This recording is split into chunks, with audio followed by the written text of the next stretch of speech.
The activities of federal Sars or even state Sars or any other unit within the Nigeria police is regulated.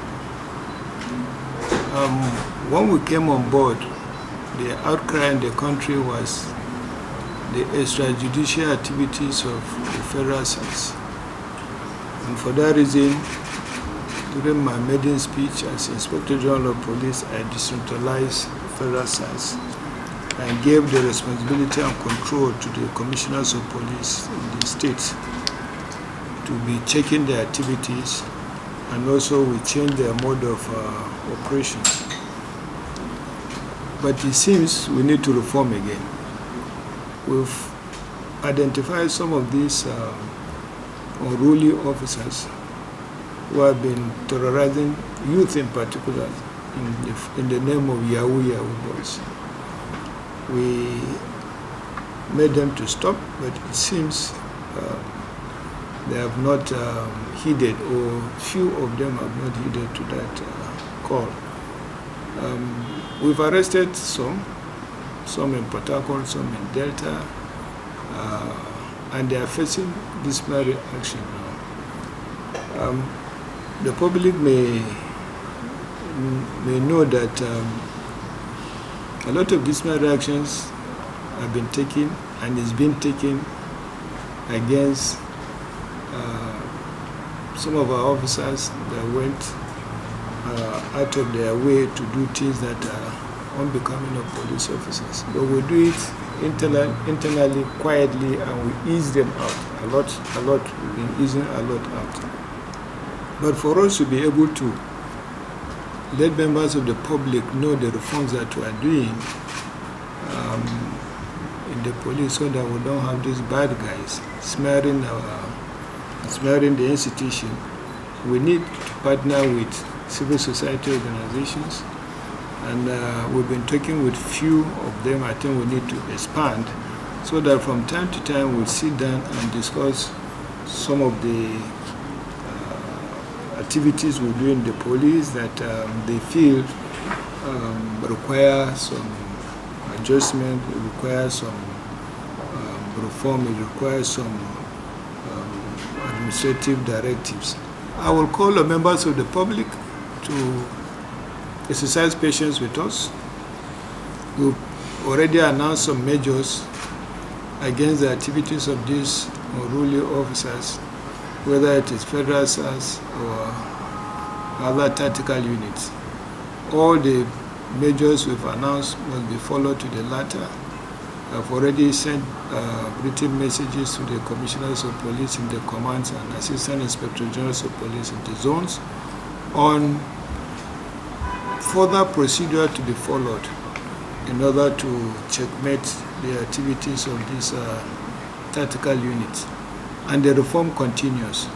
By the time we meet with other civil society organizations, we'll come up with a communique on how we shall collectively work together in each state of the Federation to help in improving the performance of the police in those states. Because members of the public are supposed to be protected, and then if there are some challenges from the police, it is the same members of the public that will be able to alert us to say, look, management, this is what is happening. So I've asked the PRO to call for regular meeting on quarterly basis with civil society organizations. We've been having that already on election matters with some group of civil society organizations, but I've asked him to expand it to cover the youth so that on quarterly basis we'll be discussing activities of our officers on ground. The idea of the town hall meeting organized by the Ministry of Youth and Sports is a welcome development.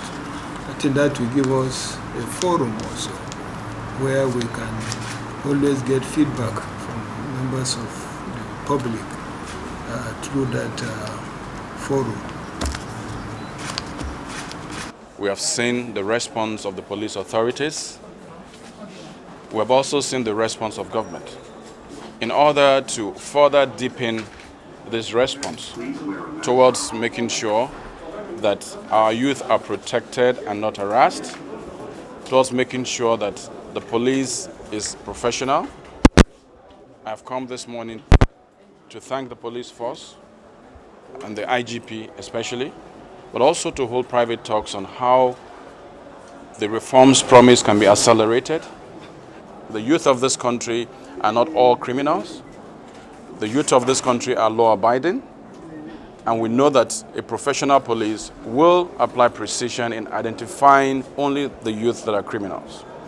We have that understanding now that the mere fact that you're carrying a laptop does not qualify you as a suspect. And I'm glad with the conversation we've had today. I'm glad with the cooperation we've had in the last 3 days. And I'm assured that going forward, things, relationship will get better. Yes, there's youth unemployment, and it's a global thing. But I just want to urge our youth to be patient. The part of criminality is not a choice. It cannot be an excuse. Lack of employment cannot be an excuse to throw the path of criminality. In any country you are, that cannot be an excuse. And the same thing for this country. I just urge them to be law-abiding, but also to apply themselves to the opportunities created by government. There are quite a number, over a dozen opportunities for our youth. They need to plug in, they need to apply themselves to this opportunity, and hopefully we can turn the tide. I think the government is doing a lot. If you look at the 2.3 trillion stimulus package approved by Mr. President, it's a 12-month package. Several ministries are rolling out already several, beyond palliatives, training for our youth, training leading into enterprise, and so many other in agriculture, in digital training. Industries, trade and investment is helping small and medium enterprises. We are also going to help small businesses, working with Google and several other partners. So there's a response, a very massive response for the first time on the part of this government.